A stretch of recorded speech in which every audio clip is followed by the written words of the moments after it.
Assalamualaikum warahmatullahi wabarakatuh, dan salam sejahtera bagi kita semua. Perkenalkan, nama saya Naomi Gloria Bandurea dengan NIM 163231023 dari kelas RKA 1. Pada kesempatan kali ini, saya akan mempresentasikan dan menjelaskan tentang tugas mata kuliah Deep Learning untuk melakukan modifikasi pada kode ANN dan CNN untuk mengklasifikasikan citra. Sebelum saya masuk ke bagian modifikasi dan menjelaskan modifikasi apa yang saya buat terlebih dahulu, saya akan menjelaskan tentang alur program ini dari awal hingga akhir. Jadinya, saya akan menjelaskan modifikasi sealir dengan saya menjelaskan program dari awal hingga akhir. Pada program ini, kita mempelajari tentang model klasifikasi citra dari dasar yang berlandaskan teori dari sumber berikut oleh Francois Collet. Pada program ini kita menggunakan dataset The Fashion MNIST yang berisikan 70.000 gambar tentang item pakaian yang terbagi ke dalam 10 kategori. Tahap pertama yang kita lakukan adalah mengimpor library yang dibutuhkan mulai dari TensorFlow, NumPy, Pandas, Matplotlib yang diperlukan untuk pembuatan model neural network. Kemudian kita juga melakukan inisialisasi seed random. Hal ini bertujuan agar hasil training model itu konsisten setiap kali program dijalankan. Kemudian kita masuk ke load data menggunakan bagian program berikut, di mana kita di sini pada baris program berikutnya kita akan mencetak data yang termasuk data training dan data testing. Dari sini kita bisa mengetahui bahwa data tersebut dibagi untuk data training sebesar 60.000 dan untuk data testing sebesar 10.000. Di mana citra yang digunakan pada dataset ini memiliki pixel sebesar 28 kali 28.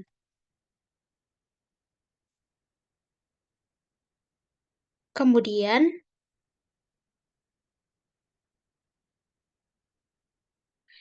kita melihat 10 baris data pertama menggunakan kode berikut,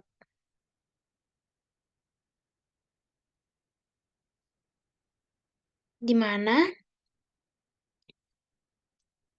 pada array berikut kita bisa lihat ada angka-angka seperti 9, 0, 0, 3, 0, 2, 7, 5, 5. Angka ini berdasarkan Fashion MNSIT dari situs GitHub Fashion MNSIT. Berikut maksud dari label 0 sampai 9. Nah, di sini kita dapat lihat dari tabel tersebut, label 0 sampai 9 ini melambangkan item pakaian apa. Nah, kemudian kita melakukan mapping label tersebut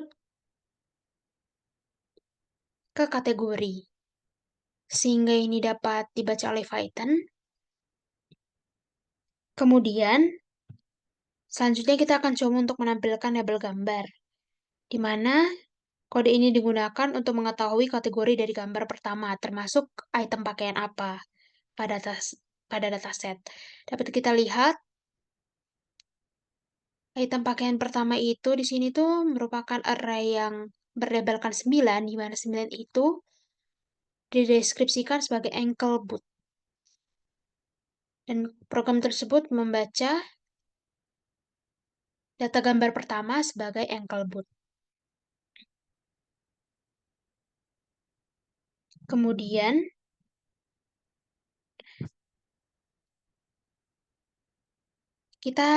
selanjutnya kita bisa melihat raw data dari image pertama itu dari ankle boot. Berikut susunan pixelnya.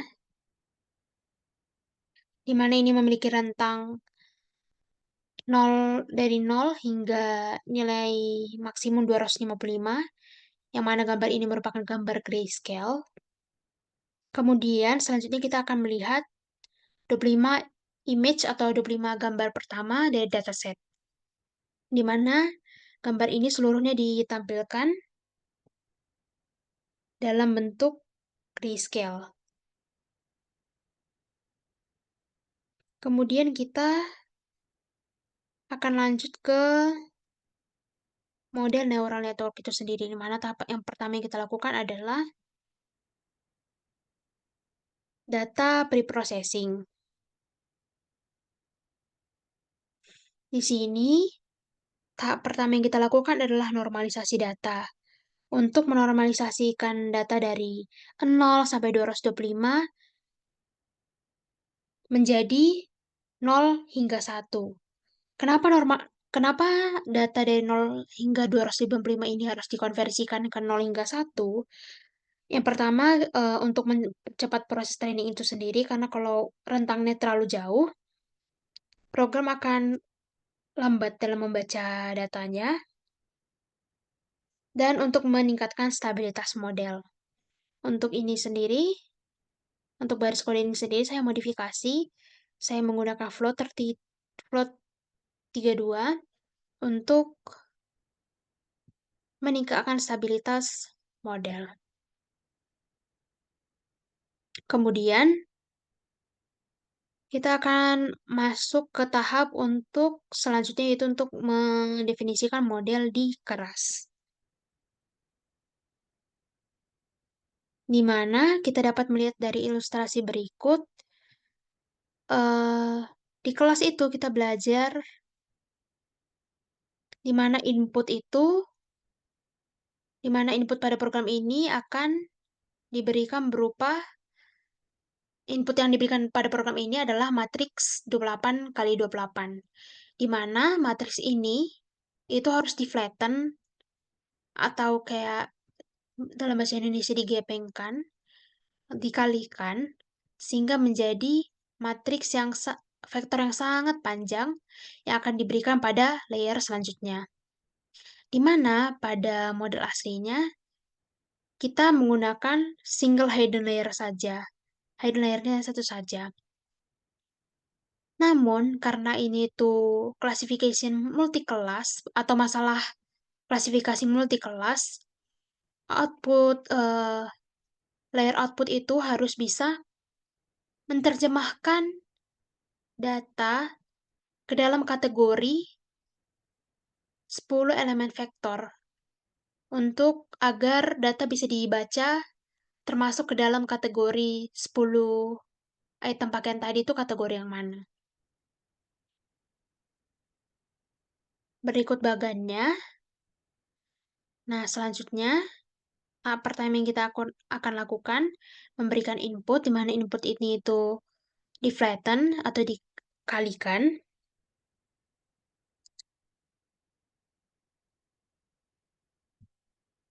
sehingga menghasilkan 784 vektor atau fitur. Kemudian tahap selanjutnya adalah menerjemahkan proses ini dalam bagian ini ke dalam keras. Di mana tahap pertama yang kita lakukan ya seperti ini tadi, mendefinisikan layer input yang memiliki pixel 28 kali 28. Kemudian pixel 28 kali 28 tadi itu, atau matriks 28 kali 28 itu akan dikonversi ke dalam vektor satu dimensi yang berjumlah 784 menggunakan kode program berikut. Nah, pada bagian ini saya melakukan modifikasi, di mana hidden long vector tadi itu diberikan kepada satu hidden layer saja, dan akan menghasilkan parameter sebagai berikut. Sedangkan saya memberikan hidden layer ini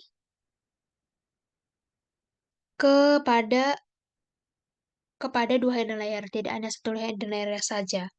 Pertama-tama saya memberikan vektor tersebut kepada hidden layer yang pertama, di mana dense-nya itu tetap sama sama dense 2056,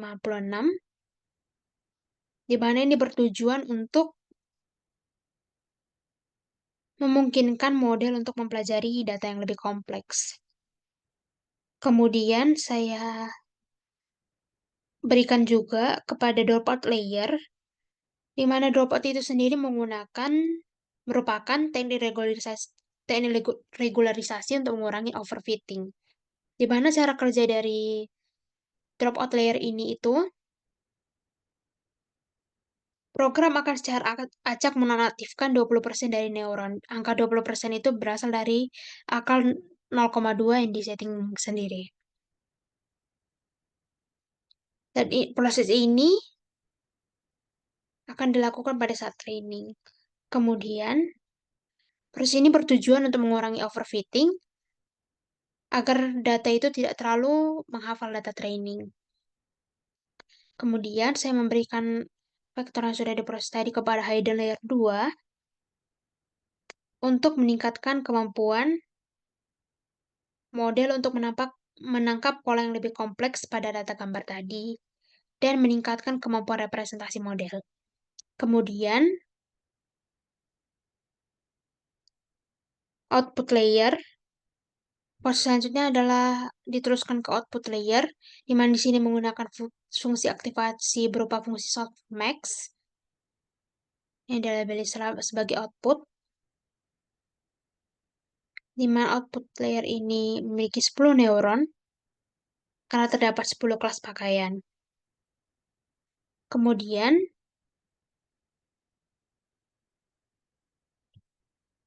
tahap yang selanjutnya adalah menampilkan struktur model yang sudah kita peroleh tadi ke dalam tabel berikut.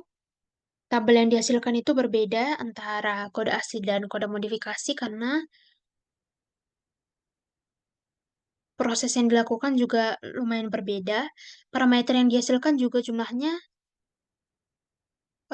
lumayan berbeda, di mana total parameter sebelum dimodifikasi itu pada kode asli berjumlah 203.530 dan setelah dimodifikasi berjumlah 235.146. Di mana proses selanjutnya itu mengkalkulasikan secara manual parameter tersebut untuk kita cek apakah sesuai total parameternya. Di mana di sini menggunakan referensi dari kode asli, saya menghitung manual menggunakan program ini, perhitungan manualnya, untuk kode yang telah saya modifikasi. Kemudian,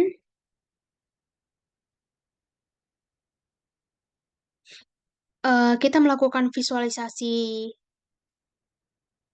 hubungan bagan tadi secara prosesnya yang panjang tadi itu dalam bentuk plot model keras. Dapat dilihat sebagai berikut, juga berbeda antara kode asli dan kode modifikasi karena proses kerasnya juga berbeda. Proses selanjutnya yang digunakan dalam model neural network adalah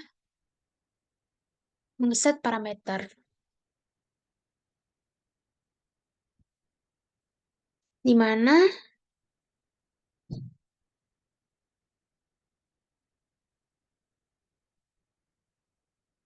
tahap yang pertama adalah kompilasi model. Di sini juga agak lumayan berbeda, karena walaupun sama-sama menggunakan optimizer Adam, di sini saya menggunakan learning rate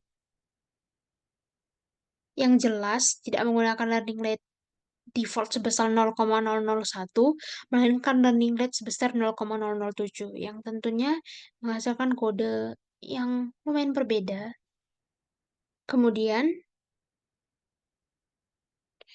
proses ini saya definisikan secara jelas. Learning rate-nya itu bertujuan agar pembaruan bobot itu lebih stabil dan mengurangi kemungkinan overshooting pada proses optimasi. Kemudian, Kita melakukan training model, di mana dijelaskan di sini batch size yang digunakan itu biasanya antara 32 atau 64, di mana pada kode aslinya how many epoch yang digunakan itu sebesar 20. Dan untuk mengecek overfitting, kita akan menanyakan kepada keras agar secara otomatis menggunakan 20% dari training data untuk proses validasi. Nah, ini juga saya juga memodifikasi model untuk training ini, di mana batch size-nya itu awalnya itu pada kode aslinya itu sebesar 64, saya kurangi menjadi 32, untuk meningkatkan kemampuan generalisasi model. Kemudian saya tambahkan juga early stopping, agar program dapat menghentikan training jika validation accuracy-nya itu enggak meningkat, dan untuk menghindari overfitting tadi juga.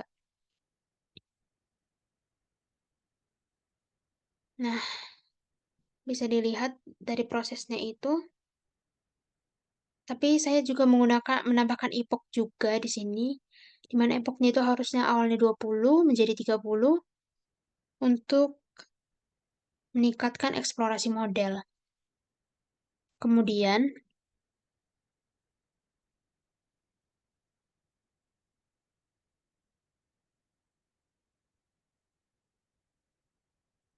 kemudian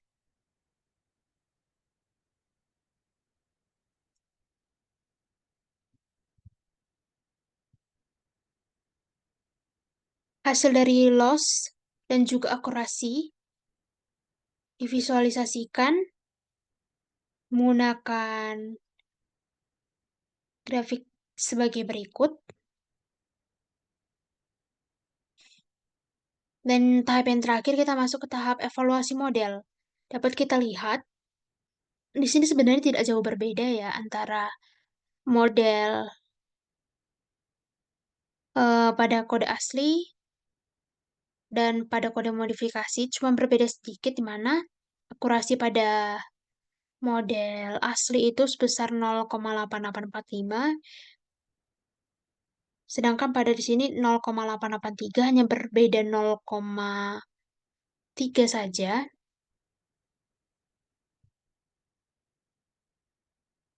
0,003 saja. Dan loss-nya juga hanya berbeda 0,01 saja, di mana di kode aslinya itu sebesar 0,3604 dan di sini sebesar 0,3526. Sampai di sini yang menjadi inti dari kode program untuk ANN, modifikasi model ANN. Selanjutnya saya akan menjelaskan tentang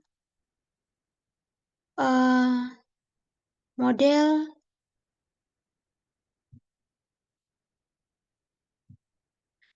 CNN,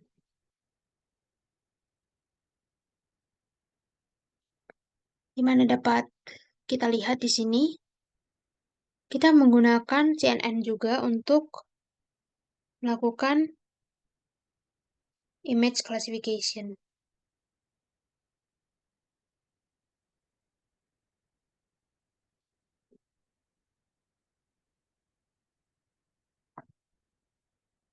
Sama dengan, dan ini juga berasal dari sumber yang sama, dari sini, Deep Learning with Python by Francois Collet, di mana tahap yang pertama itu masih sama seperti yang tadi. Kita mengimpor library yang dibutuhkan mulai dari TensorFlow, NumPy, Pandas, Matplotlib, yang digunakan untuk membangun model CNN itu sendiri. Kemudian,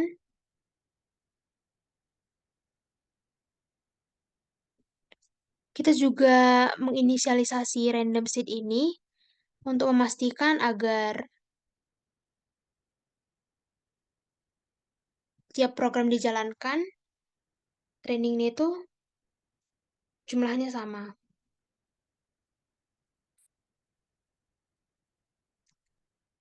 Kemudian,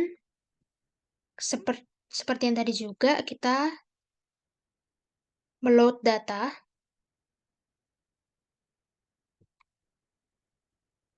atau membaca data itu sendiri, di mana datanya dilabeli agar bisa dibaca Python 10 kategori item pakaian tadi.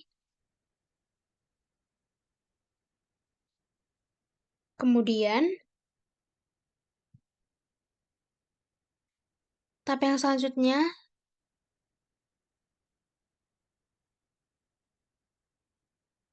membaca plot, loss, dan akurasi juga, seperti yang tadi. Kemudian kita masuk ke tahap untuk membuat convolutional neural network itu sendiri. Di mana tahap pertama, kita membuat convolutional layer terlebih dahulu. Tahapnya itu sama seperti yang tadi, data persiapan data, mendefinisikan model, men-setting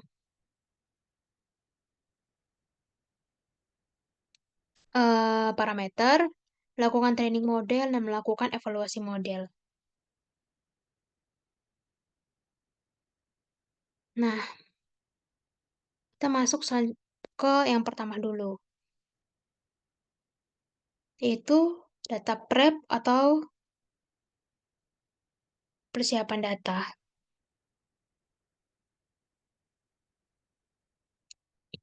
Di mana kita juga membagi data seperti tadi.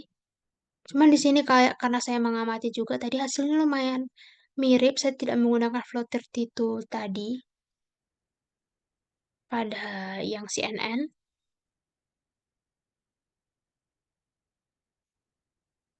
Tujuannya sama seperti yang tadi untuk menormalisasikan nilai dari rentang 0 hingga 255 menjadi rentang 0 hingga 1 untuk mempercepat training itu sendiri dan agar modelnya stabil. Kemudian kita mengecek dimensi data, di mana dimensi data yang digunakan masih sama seperti tadi, di mana inputnya berukuran 28 kali 28 pixel untuk data training sebesar 60.000 data.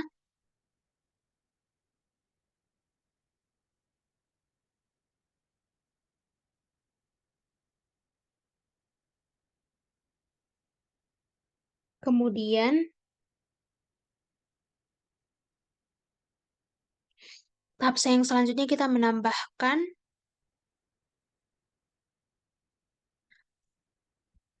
channel dimensi, di mana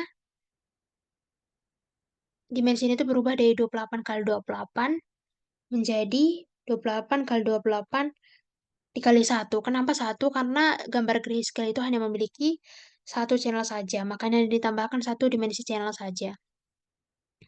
Kemudian,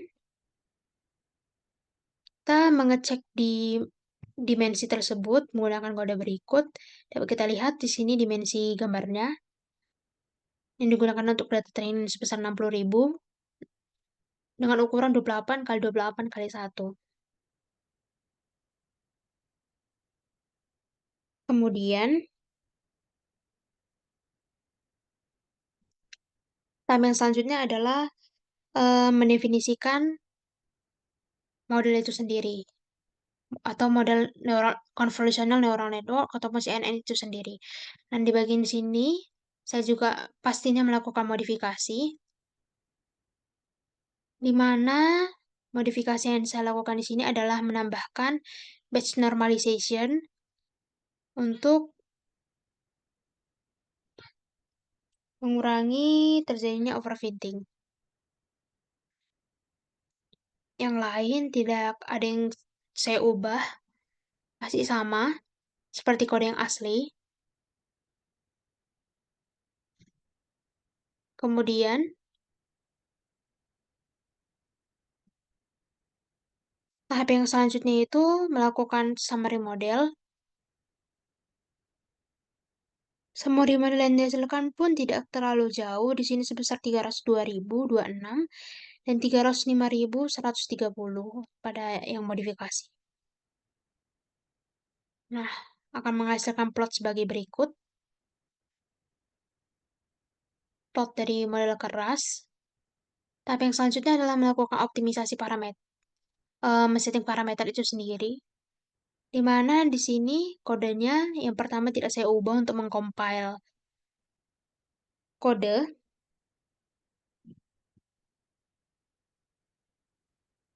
Kemudian untuk training juga tidak saya ubah, sehingga masih seperti biasa, seperti berikut.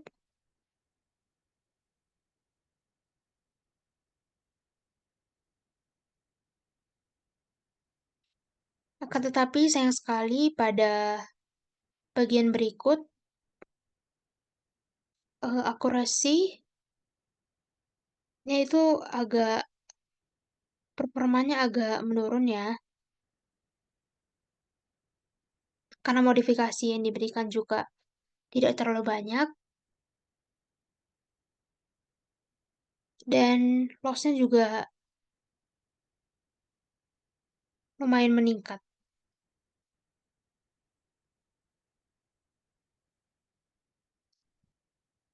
Nah, terima kasih atas kesempatan yang telah diberikan, dan terima kasih atas perhatian yang telah mendengarkan penjelasan saya dari awal hingga akhir. Menurut saya sendiri, hasil dari baik dari model ANN ataupun CNN yang asli itu sebenarnya sudah cukup bagus, sehingga saya sendiri mengalami kesulitan dalam memodifikasi kode karena berkali-kali itu setiap kali saya modifikasi seringkali hasil dari performa modelnya itu malah menurun, malah merusak performa model itu sendiri karena performa model di model aslinya itu sendiri sudah sangat bagus sebenarnya. Kayak berikut sebesar 0,88, di mana pada data training itu sangat bagus 0,94. Sehingga agak sulit untuk melakukan modifikasi kode pada model ANN maupun CNN. Sekian presentasi dari saya. Jika ada kesalahan dalam tutur kata, saya mohon maaf. Sekian dan terima kasih. Wassalamualaikum warahmatullahi wabarakatuh dan salam sejahtera bagi kita semua.